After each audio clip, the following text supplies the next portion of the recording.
The cream of the crop! Nobody does it better. Yo, what's good YouTube? It's your boy Fly, and the battle at Onigashima has officially started. With the Supernovas Apu, Kid, Luffy, and Zoro all getting into a brawl at the Fire Festival. With the Fire Festival battle finally beginning, I think it's time we start talking about Wano matchups and who's gonna fight who during this war. Chapter 980 opened up a lot of doors and some new possibilities for matchups with not just Apu, but Queen is also nearby where Luffy, Kid, and Zoro are. As well as some of the numbers should be in that area as well, so an encounter with one of them should be imminent. Someone at Reddit made life a lot more easier by creating this chart by showing all the key players on both sides at the Battle of Onigashima. As I previously mentioned in my past videos, I do heavily believe that some characters are going to pull double duty, which means that some characters are definitely going to have more than one fight leading into the final battle against Kaido. Especially because of characters like the Numbers and Kaido's crew being full of Zoans, Awakened Zoans, Ancient Zoans, maybe even Mythical Zoan. Back in Impel Down with the Jailers, they were Awakened Zoans, and even though they were defeated earlier in the arc by Buggy and Luffy and other characters, they were able to come back and recover from their damage. As well as back in Udon Prison when Big Mom beat the ever-loving dog shit out of Queen, he was able to recover quite fast actually right after the encounter, was able to create a counterattack for when she came back. So with Queen being in the same vicinity as Kid, Luffy, and Zoro, it's quite possible for Queen to have a fight or scuffle with one of these characters and possibly even lose as a warm-up for Kid and Luffy and come back later on in the arc and fight someone else, maybe like Sanji. The community's kind of split on that. Many people want Zoro and Sanji to fight a commander because it's time for them to show it and prove that they really are Luffy's right and left hand, as well as Jimbe all being Luffy's top hand commanders. But a lot of other people are thinking that they're just not ready, and it kind of doesn't really make sense if Luffy was struggling against Katakuri and Cracker that Zoro and Sanji are able to go toe-to-toe against a commander when they haven't really struggled all that often during the New World and barely even gotten into any fights. So it's kind of hard to see how strong they really are, and it's kind of unbelievable for some people. So maybe this is a way to have Sanji and Zoro to fight a commander, and by having one of those commanders fight someone else before them and then fighting Zoro and Sanji later on. As you can see from the chart above, there is actually a lot of characters and players involved in this war. So, and that's not even including some of the Whitebeard cats that might show up later like Marco and Izo. And I think it'd be weird if Izo doesn't show up during this arc, and especially the Whitebeard parts, because they are integral to Odin's journey. And although personally I would love to have Sanji or Zoro fight King, I think it would be amazing if we got Marco to come in and fight King. Although the numbers are going to be freaks of nature, are going to be formidable opponents, I do believe some of them are definitely going to be warm-ups to better fights later on, like Luffy and Zoro and Kid are probably going to fight a number just to prove and show what these guys are capable of. And we'll probably have Frankie and Frankie Shogun form fighting a number, maybe Chopper fighting one as well. Now Jack the Drought is a very interesting case because he seems to be set up to be fighting the leaders of the Mink, or all the Minks at least, with Nekomamushi and Inuarashi finally teaming up and defeating Jack in the Sulong forms, putting away their differences and finally putting an end to Jack after all these years and what he's done on Zou. But at the same time, they're both kinda handicapped with Nekomamushi not having an arm and Inuarashi losing a foot, so I wouldn't be surprised if they don't get the job done and some other character comes in and finishes off Jack for them. King and Queen is also a very interesting one because they can go in a lot of directions. It's most obvious or most likely that we'll probably get Queen versus Sanji and Zoro versus King, or maybe even Sanji versus King and Zoro versus Queen. You could throw Jimbe in the mix because he's now officially part of the crew and he's obviously the top 3 strongest members of the crew excluding Luffy, but I think it's time we have Sanji and Zoro finally show what they're capable of. It's quite possible we can actually have a team up between Zoro and Sanji fighting one of the calamities, maybe fighting King, with both of them working together and defeating him, because King does fly and I don't know how Zoro's going to be able to fight that. So those two teaming up and fighting a commander would be definitely really interesting. So with Jimbe, I can honestly see him fighting one of the Flying Six. Some of the Tobiropo are ready to fight a commander or on their level, so it wouldn't be so weird to have Jimbe fight one of them while Sanji and Zoro fight a commander, because it definitely seems like Oda is portraying the Tobiropo to be around commander level or ready to be at a commander level, so it wouldn't be too surprising that you have Jimbe fighting one of the Tobiropo who's ready to take a commander seat. Obviously not all the Tobiropo are equal, like I'm only talking about the upper class like X-Drake, Sasaki, and Who's Who. Also, unlike Zoro and Sanji, we know how strong Jimbe is, although we haven't seen Jimbe go all out. We do know that he is at least second commander level, as he was able to fight for 5 days with Ace, who later becomes the 2nd division commander of the Whitebeard Pirate. So I think Jimbe versus Sasaki would be really dope, as it definitely seems like Sasaki is one of the upper class of the Toby Roppo and is willing and is probably ready to become a commander if the chance and opportunity arises. But I would rather things go in a different direction, and I would rather Jimbe be portrayed on equal terms with Sanji and Zoro and fight a commander as well. And luckily enough, there is another commander on the island. There's technically 4 commanders on Onigashima right now, and one of them is the 2nd commander of Big Mom's pirate crew, Smoothie. I think this matchup makes the most sense because there's no way in hell we're gonna get Nami and Robin defeating Smoothie, even if they work together. It just wouldn't make sense to me, and it would just feel wrong. And Jimbe should be portrayed as being on the same level as Sanji and Zoro at the least. This is his first outing, or at least first battle as an official Straw Hat member, so I think it's time for him to show out as well. And finding a 2nd division commander on Big Mom's side makes a lot of sense as well, because Big Mom and Jimbe definitely have a vendetta against each other, and they still have unfinished business. And I feel like Jimbe being focused and fighting on one of Big Mom pirates makes a lot more sense because he already has such a deep connection with them. And not only that, I think their power set will be very, very interesting, with Smoothie being able to wring out people's moisture and using water as a weapon and sucking in moisture. And Jimbe uses the water as a weapon, so he can use his fisherman karate, and maybe Smoothie will use her sword and suck up the water that Jimbe uses. I think it's just a great matchup, and they're both a counter to each other, and it'll be very interesting to see how Oda plays that out. Now for the ladies, I do really believe that we're gonna get Nico Robin and Nami versus the Flying 6 members, Black Maria and Ulti. Now who each of them fight is up for debate. I would like Nico Robin to fight Black Maria because she's a giant. Robin can make giant limbs and do all sorts of stuff. I think that'd be cool. Ulti, she's a female, fights Nami. That would make sense. Or because Nami does have possession of Zeus and Big Mom clearly wants Zeus back, Nami could fight a member of the Big Mom pirates, maybe Compote. She is the first daughter of Big Mom's pirate crew, and we weren't able to see what she's able to do back in Hokage Island. Or some other member like Daifuku, I don't know, but that could definitely be the case. Or Amande, I think she's on the ship too. I really am a big fan of the females in the series, and I feel like Oda kind of shortballs them and doesn't really give them a chance to showcase what they're able to do. And I think this arc is a perfect time to show what Robin and Nami are able to do. I would like to see Brook versus Apu, even though Apu just got knocked the fuck out by Kid just now. But he can always come back and fight Brook, and then after he loses, he can turn around one more time and be like, "Hey, Kaido-san is a bitch. I know. I've been working with him for years. I know what to do." And then he joins in the Supernova fight against Kaido, but more on. Or Brook could fight one of the Oniwa Banshu, most specifically the leader, Fukuro Kujo, because I think most of the Oniwa Banshu are kind of weak and unimpressive.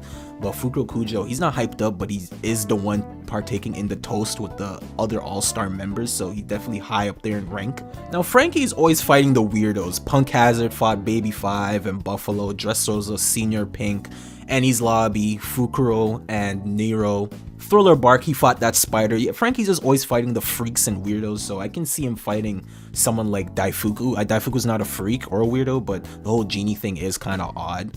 Or whoever the oddest person on the enemy side is, Frankie's gonna fight, or the biggest person, so he can use the Frankie Shogun. Now for Usopp, one of my favorite members of the Straw Hat crew. Usopp does fight some of the trickier opponents sometimes, such as with Sugar and Perona with their devil fruits. Maybe he can even fight Apu if Apu doesn't really switch sides and actually is gang with Kaido's crew. And Usopp has to figure out how Apu's ability works, and they're having like a long range battle. I think that'd be interesting, but I highly doubt it, to be honest. But Usopp at times also has tag team fights with Chopper, like back in Alabasta when they fought Miss Merry Christmas and Mr. 4, and back in Fisherman Island, as well as Nami and Usopp fighting Baby 5 and Buffalo near the end of Punk Hazard. So it's very possible that we get another tag team fight during this arc, but instead we get Usopp and maybe Chopper versus Page 1 and Ulti. Some of them were captains of their own crew. I don't know if all of the Toby Roper were captains of their own crew, but if so, it's possible that Page 1 and Ulti are actually co-captains of their previous crew before. So they're probably going to be stuck to the hip for the remainder of the arc, and we see how Ulti is protective over Page 1. Ever since post-time skip, Chopper's been relegated into the mascot role, and I hate it because I actually like Chopper a lot as a character. He has some cool moments, like healing the kids at Punk Hazard. There's other moments that you guys would mention in the comments. So a team-up fight with those four would be fantastic and would be really fun. And if we get to see the new type of forms and abilities that Chopper could do with his Rumble Balls, because I feel like there's more that Chopper could do, but he just hasn't shown it. Like maybe he might eat another Rumble Ball when he's in Monster Point and something new might happen. I don't know.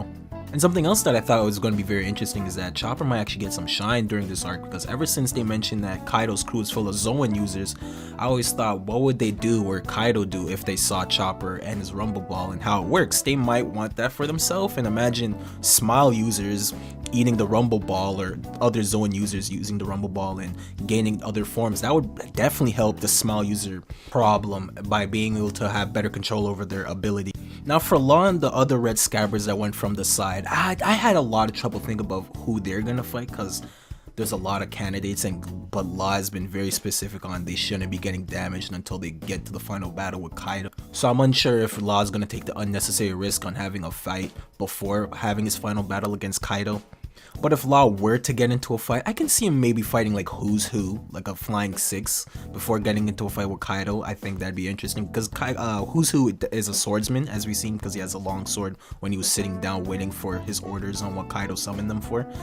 Or we can go to a much more interesting route, and that we actually have Law be the one to deal the finishing blow and end the fight against Jack the Drow, because as we've seen in the previous chapter, chapter 979, Jack is actually right next to Kaido, and it doesn't seem like he's gonna go anywhere, because he didn't seem like the type to really get involved with the festivities of the Fire Festival, so he might just stay wherever Kaido is. And Law did seem a little concerned over what happened to the Minx on Zou back in the Zou arc, with Law showing a little bit of concern on what Jack did. And also Law's crew, the Heart Pirates, are involved in that battle, so he might take this chance to get revenge for what Jack done. And I think that'd be a really cool battle to see Law fight a commander, and Jack is no slouch at all, so I don't think Law's fruit will be easily able to defeat Jack, because Jack probably has really good armament and hockey and stamina, as he was able to fight the entire country of Zou for 5 days straight.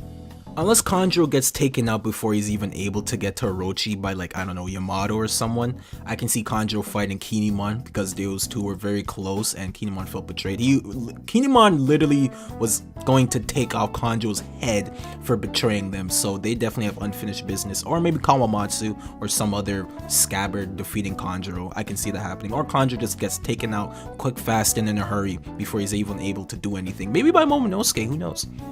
As for Carrot, I think that's obvious. She fights Perospero. She avenges her master and her dear friend Pedro for what happened, and I pray to God that Oda does not bring Pedro back for whatever reason. He blew himself up and he did it for a reason. Don't do what you did with Pound. And for those that may find it unbelievable for Carrot to take down Perospero, she could always team up with someone from the Mink tribe or even a musketeer like Wanda. They can avenge Pedro and his death, and they can fight Perospero together, because Perospero is no slouch. He does have a bounty of 700 million. He is, we've seen what he could do. Now the hardest part for me is, what do the 9 Scabbards and Orochi do? Do the Scabbards all fight Orochi and avenge Odin? But I find that very unnecessary, because Orochi does have a very powerful devil fruit with the Yamato no Orochi. His character and how he just isn't very powerful, and he just seems like a very much of a coward. Like, I can honestly see Momonosuke fighting Orochi, or not one-on-one, but definitely getting the final blow on him. I can definitely see that, because I don't see all 9 Scabbards fighting Orochi at once. It just seems unnecessary, because he doesn't seem like that much of a powerful fighter. But Oda might surprise us, and Orochi might be one of the strongest members on the Big Mom Kaido alliance. Like, Ashura Doji is obviously one of the stronger members of the Red 9 Scabbards, being able to go toe-to-toe with the commander and even being able to land a blow on Jack, something not many people were able to do. And we also have Kyoshi and Kawamatsu, who are said to be near Ashura Doji's level. They might fight one of the Mimawara Gumi guys. They might be formidable, or I hope so at least. They might be very powerful samurai, one of Orochi's trusted officers and subordinates. Who's definitely going to be a major player in this war and probably one of the main stars of the Flying Six, although he's not the leader, he's definitely the one taking initiative and wanting the spot of All-Star the most, as he's the one who asked the question, what if Queen were to die today, who would take his spot? And when King summoned them, he was willing to fight King and said, oh, like, if you want to fight, we can fight. And then when Kaido says, once you guys find Yamato, you guys could fight any All-Star of your choosing, and Who's Who was the one who's grinning like he couldn't wait for this moment. So Who's Who is definitely going to be very problematic and is going to be a person to look out for. I can see Who's Who actually fighting maybe Killer. They both have a mask thing going on, and Killer did fight Zoro earlier in the arc, even though it was as Kamazo, and they kind of drawed. A lot of people don't really like that fight because of what happened to Zoro, but it is what it is. So maybe Oda might use this chance to show that although Killer might not be as equal as Zoro, but they're definitely near each other's level by having Killer take out Who's Who is considered or at least portrayed to be near Calamity or Commander level. Or Who's Who might actually fight Yamato, who is one of the wild cards and an outside factor in this war in Onigashima, because we don't know where his allegiances lie. Who's Who could possibly be the first person to encounter or confront Yamato, and then a brawl might ensue because obviously Yamato doesn't want to go back, and Who's Who needs to bring Yamato back in order for him to fight an all-star and rise in rank. And this will be a cool fight and a cool showcase to show how strong Yamato is, as well as Who's Who, and plus they're probably all going to be Zoan, so even if one of them gets defeated, they can come back later in the arc recovered and ready to fight once again. But if Yamato truly is the counter opposite to Kaido, and not just mentally but physically, and Yamato's a meek, weak, skinny, cowardly dude, then forget everything I'm going to say. Or if Yamato turns out to be like 10 years old, like same age as Momonosuke, then forget everything I said and throw it out the window. Another wild card in this war is by the name of X Drake, or DS Drake, as it was revealed to us that he's a part of SWORD, a secret division in the Marines, infiltrating Kaido's crew and becoming a member of the Flying Six. So it's highly possible that Drake gets found out and is forced to become an enemy. And once Drake is found out to be a spy, maybe the first person to confront him will be Who's Who. Maybe an inner fight between the Flying Six, Who's Who versus Drake, would be a good fight, and then afterwards Drake will join in on the battle against Kaido. Now for the main event, the head honchos of this operation, Kaido and Big Mom. As I've mentioned earlier in previous videos, I do not believe that Kaido is gonna go down one-on-one to Luffy or fight anyone one-on-one and lose. It's gonna be a group effort. Since his very introduction, it was said that one-on-one that you're probably gonna lose to Kaido, but it also did mention that Kaido has lost 7 times and has been captured, so he's able to be taken down, but one-on-one it's most likely not gonna happen. And this is where the Red Knight Scabbards could come into play and lend a hand in taking down Kaido, especially Kiyoshiro, Kawamatsu, and Ashura Doji, the stronger members of the Red Knight Scabbards. And I do believe that Kid, Law, and Luffy are all gonna take parts. Zoro might take a part of it since they heavily mentioned that he has the sword that was able to cut through Kaido's skin. Will Zoro take the final blow on Kaido? I doubt it. Probably not gonna happen. It'd be kind of weird if that were to happen, but I definitely do see Zoro taking a major part or play a major part in this battle against Kaido. And if Kaido were to fall during this arc, he will definitely fall to the hands of the Supernova in this group effort. But there's also Big Mom, and unless there's an outside force that comes into play, it seems like everyone's gonna have not only have to fight Kaido, but Big Mom too at the same time. And I can see this battle lasting several hours to maybe even several days, because we've seen that the top dogs of the pirate world, they don't go down easily. Roger versus Whitebeard's crew lasted 5 days. Jimbe versus Ace lasted 5 days. Katakuri versus Luffy lasted 11 hours. Cracker versus Luffy lasted 11 hours. So it definitely seems like this is not going to be a battle that's going to be short, but it's going to be very long, and stamina is going to come into play. So if the battle does come down to a group effort, Law could be the one switching people out with his shambles ability, making people able to rest.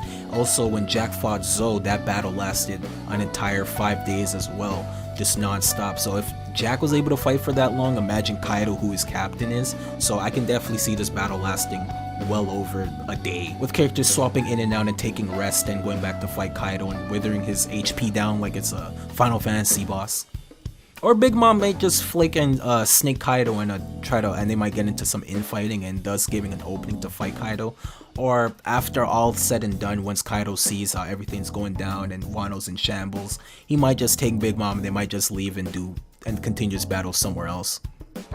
But that's the video, guys. I just really wanted to talk about who's gonna fight who and what the matchups are going to be for Wano, because there is a lot of players in this arc. Anyways, that's the video, guys. I just really want to discuss who's gonna fight who and where does everyone's allegiance lie, because we don't know if Hawkins and Apu, who are members of the Supernova, the worst generation, might switch sides to the Straw Hat Alliance. I'm not really sure about Apu, but Hawkins could very well join in later on. X-Drake is a member of Sword, which is a secret unit of the Marine. That's why I didn't really initially include Drake in the fights, because he's obviously gonna switch sides to the Straw Hat Alliance, because he's only really a spy and he's going against the Beast Pirates. So really the Flying Six is really the Flying Five.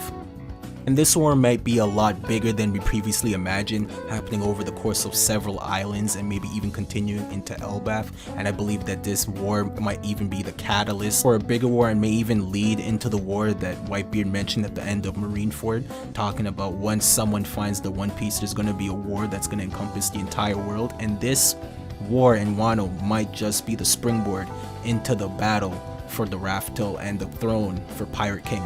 There's also the Rocks Pirates forming, so older members are probably going to join up with Big Mom and Kaido eventually. So maybe after Wano they leave, and then other members of the Rocks Pirates are going to join, and then they're fully going to reunite the Rocks Pirates, and there's going to be a force to be reckoned with.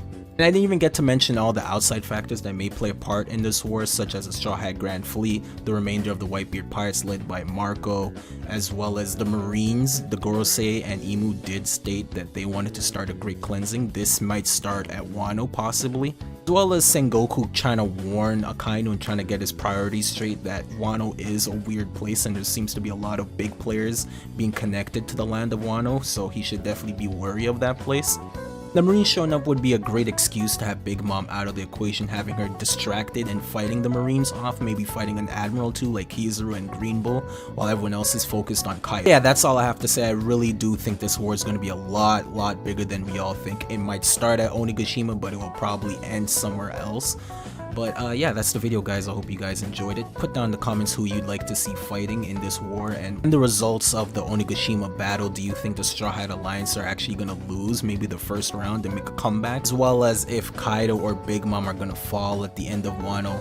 And don't forget to rate the video, subscribe, and click the bell icon to stay notified. Follow me over on twitch.tv/FlyFlizzy, as well as my Twitter, fly_flizzy, to get updates on when I go live or post a video. But that's all, guys. Hope you guys have a good day and a good night. I'll see you guys on the next one. Toodles.